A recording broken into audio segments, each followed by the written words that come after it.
6:18 in Trinidad and Tobago.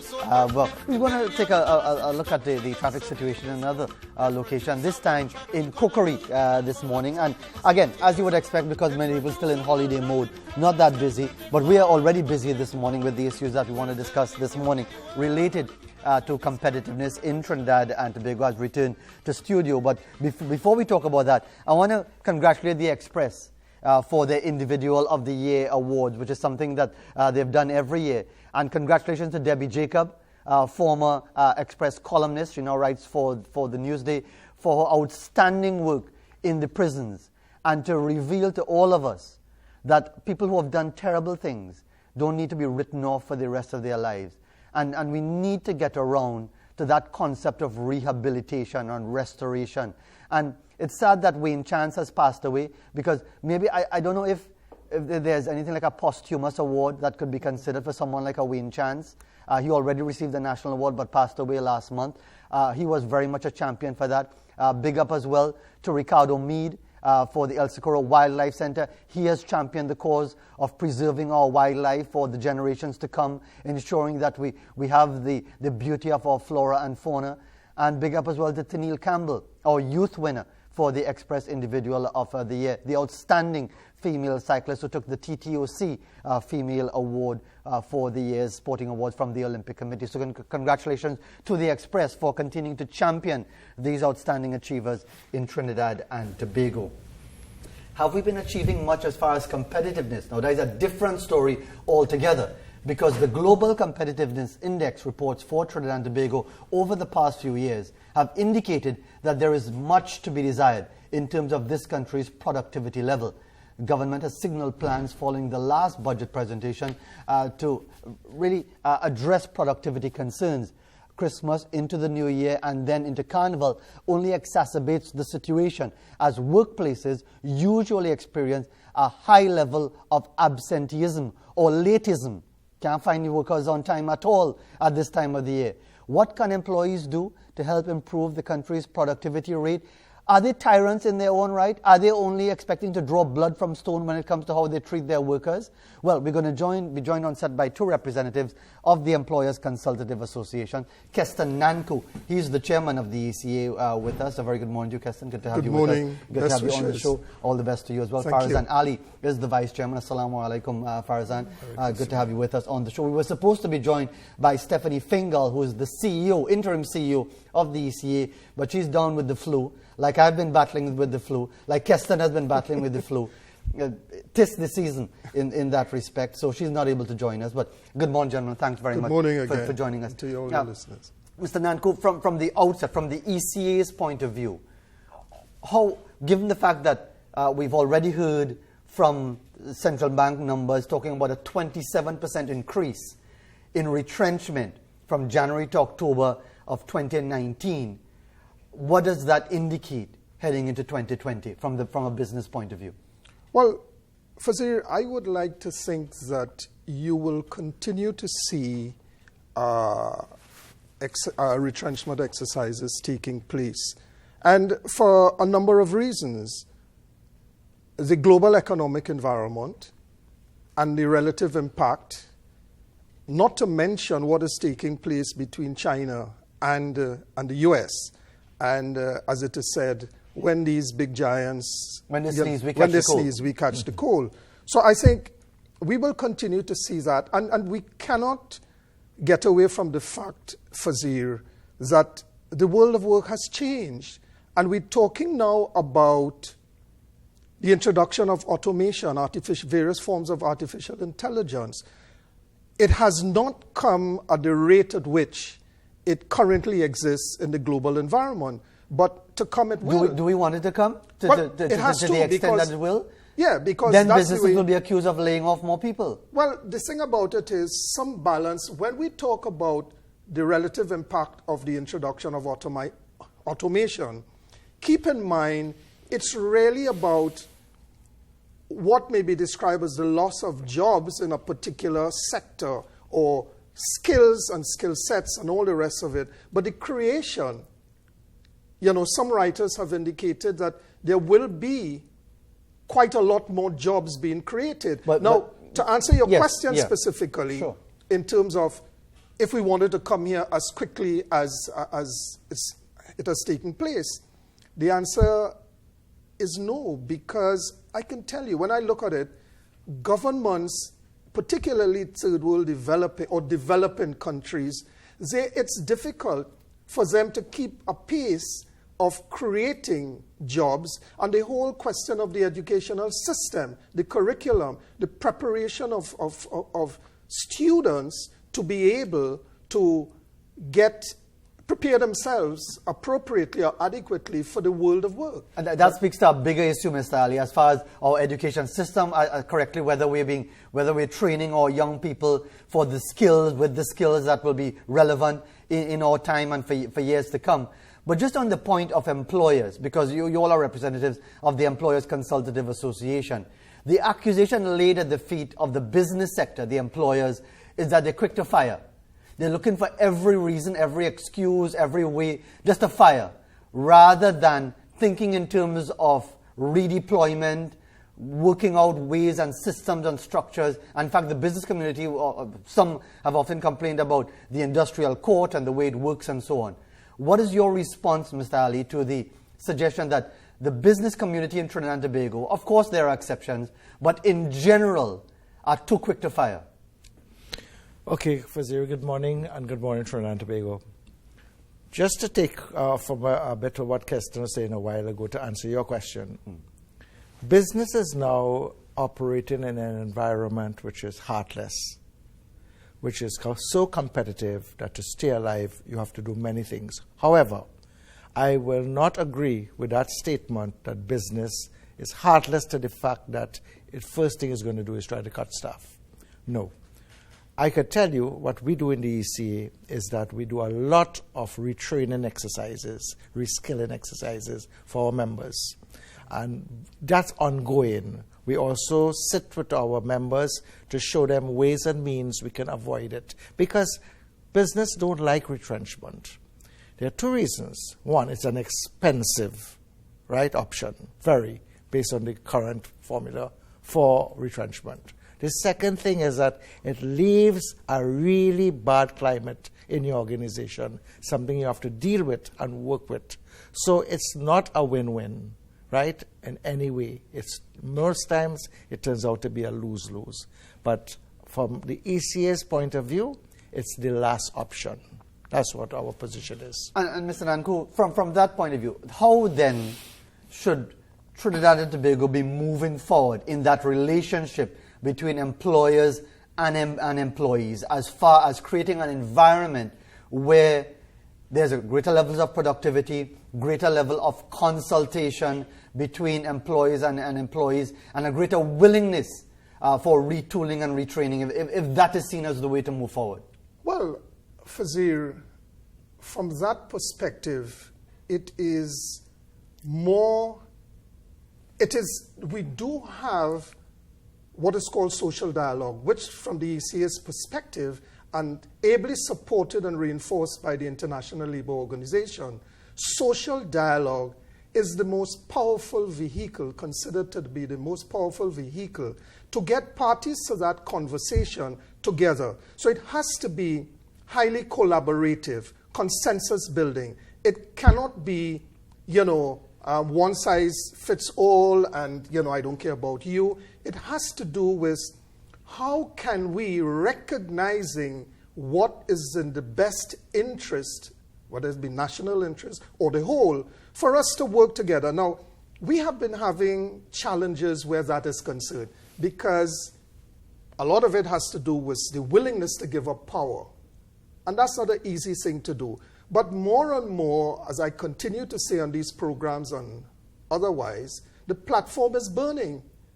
And the time has come for us to collectively come together to treat with a social dialogue that sits at the heart of it, coming out of respect for each other, recognizing that although we come from different places with different ideologies, it is important for us to recognize that we are all in this together. That sounds idealistic, Mr. Nanku, but the reality is that we are very, very far away from that. I mean, we have this tripartite thing? I mean, you're smiling already because you know where you're going with that. I mean, we are very good at setting things up. So, big fanfare and so on. Labor, business, government all come together. What has come from it as far as creating that environment where, yes, there will be tensions because you're talking about employers and employees. It's natural. But there is no suggestion that the tripartite arrangement is working in any meaningful way. Well, in responding to that, Fazir, I would not say, yes, it's working in the way it ought to be working, as other countries have demonstrated to us. Barbados. If Barbados did not get in and really live the tripartite approach, they would have been a Venezuela. Yeah? Really? You think it would have been that bad? Yeah, it would have been. It would have been. That's a bit of an exaggeration, Mr. Nanko, because they were in a difficult economic situation. They laid off 3,000 in the public sector and 1,500 shortly after. But to suggest that they'd go the way of Venezuela because of the economic circumstances, isn't that a bit extreme? Well, okay. Let me take that back, Fazir. Yeah. Not in the context of people leaving and running away from their homes and whatever it is.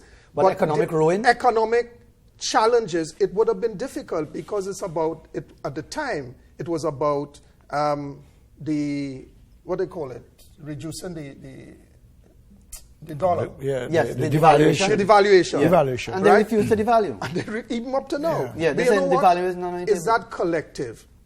We have seen through the Industrial Relations Advisory Committee at the level of NTAC, continued efforts. But you're quite right.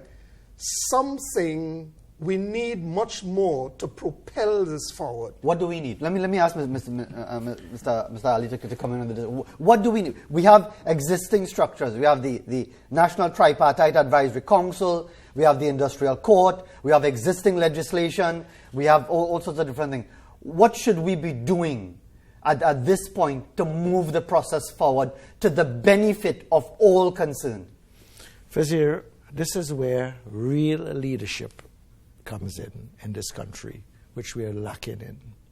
Maybe from all the three main players, from government, from business, and from the trade unions. Because it seems to me every time one of the parties put forward a position in those tripartite type arrangements, it's shut down either by one or the other, and nobody looks for that middle of the road and that nation-building type solution. You need statesmanship. You need people who really care about the country and about the people in this country. Otherwise, we're not going to go anywhere. Maybe we have to rethink this entire structure. The ILO, for instance, that's perhaps one of the best examples in the world that has fostered this and successfully aided a number of countries in reaching the point. We work very closely with the ILO. And so why aren't we going in that direction? Well, we have started this process, the ECA, last year, where we had 2 consultative sessions, which was facilitated by the ILO. Because you see, what we realize, anytime we mount a program, ECA, right, come to this, come to that, you have a lot of frictions because they say, oh, they're just coming to push a business head, they're doing this, they're doing that, the other. And that's why we invited the ILO. You come. You do it instead, because you would be seen as neutral, you would be seen as the global example of tripartitism. Let's take a break, because we're going to continue this discussion, because we have some time left with our guests, because this whole issue of the relationship between employer, employees, government involvement, and indeed the question of productivity in Trinidad and Tobago. We haven't even touched that as yet, because we really don't need to, because now is not the time of productivity from Christmas into Carnival in that sense. But we're going to be back right after this break to continue our dialogue with our 2 guests. Yes, we were the first to produce calypso, limbo, and pan. First to produce a pillow.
Tobago and Trinidad. Every day gossip over how the country had. But I know one causing the hardship in Tobago and Trinidad. They don't even have a clue. They blind, they can't see the amount of revenue they lose annually. After considering, the Grand Master gonna let them know one of the reasons why the country suffering so. This is why the country suffering too much money. 6:36 in Trinidad and Tobago. I suppose the employers will celebrate that we're hearing the Lord Kitchener talking about too much holidays in Trinidad and Tobago as we head into 2020 proper. We're continuing our dialogue with our two representatives from the ECA, the Employers Consultative Association, Keston Nanku, the chairman, and Farzan Ali, the vice chairman. Mr. Ali, we are in an election year. We can't get away from that. Yes. There are collective agreements to be settled. We saw one being settled in the courts just before the end of the year, and an award being made for severance for the workers of one institution. What is your own view on that as we have politicians being what politicians are and collective agreements to be settled? Well, Fazir, memories of 2015 comes back where a number of those agreements was just overnight signed off, and it placed the country in a turmoil because the other government, the succeeding government, had to find ways and means to foot very steep bills, which we're still paying for. And the ECA is hoping that we would have no repeat of that, especially this time around. You can't be saying that we've been doing prudent management for 4 years, to some extent stifling the economy, because this has always been a sort of an argument from business. I mean, look at what you have done with VAT. For $6 billion you owe to most of the members of the ECA and the other business organizations. And you're not paying anything. You take what you call an interest-free loan from the private sector.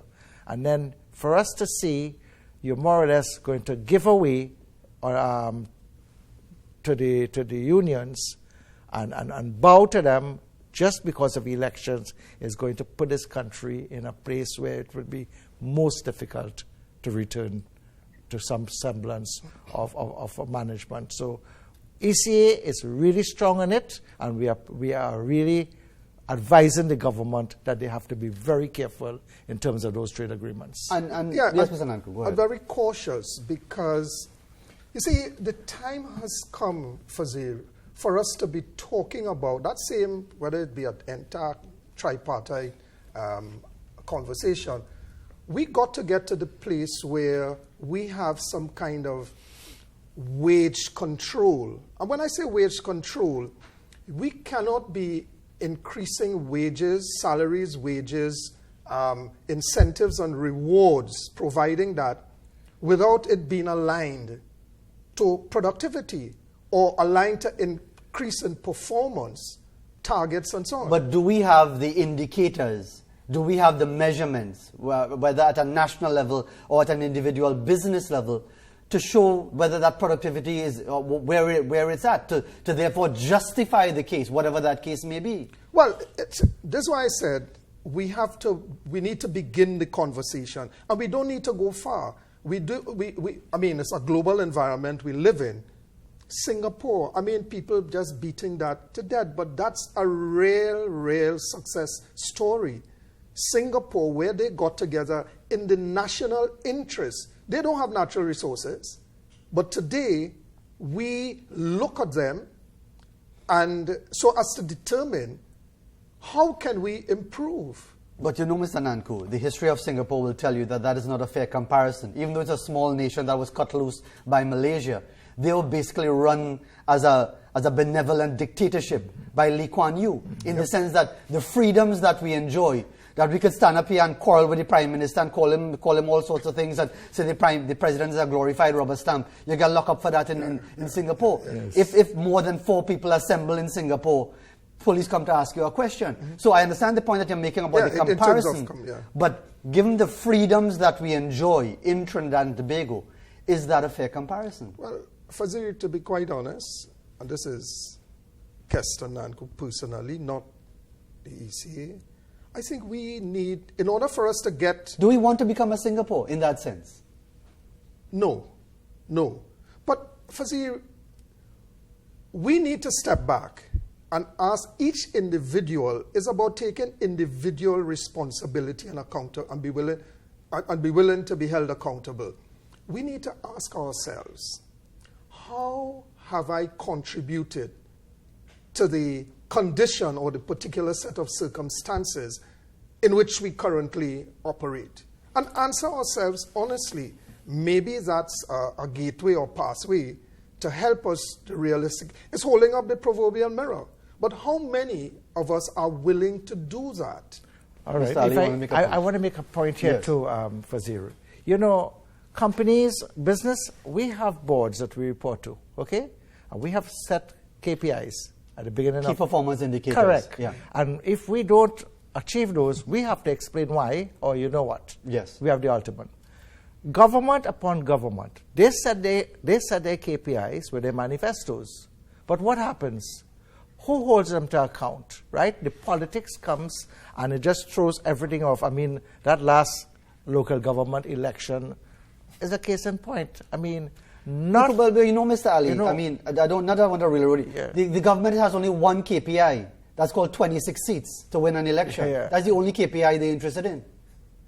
But you know, and that's where it resides here in the culture of the people. As we know, you know, productivity and competitiveness is a state of mind, is an attitude.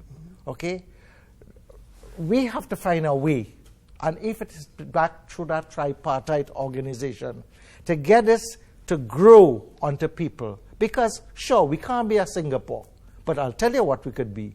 We could be something in terms of some of the successes they have had, because we have so far many more natural resources. Absolutely, and because time is running out of time, this is a discussion that we have to continue at another time, gentlemen. Yes. Mr. Danko, what would be your final statement in relation to this? Because we keep saying we can't go on like this. We need to do something different.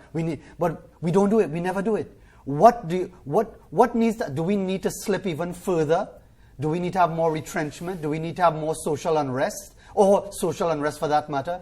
For something to trigger us in realizing that we need to wake up? Well, what is your own sense of where we are right now as your final thought? Well, where we are right now, Fazir, I think no one has to tell us or to remind us about the slippery slope. But you know what? We have an opportunity, the best opportunity, to take ownership and responsibility as individuals in our society, to move away rather than continuing to create a vicious circle, to create one that is virtuous.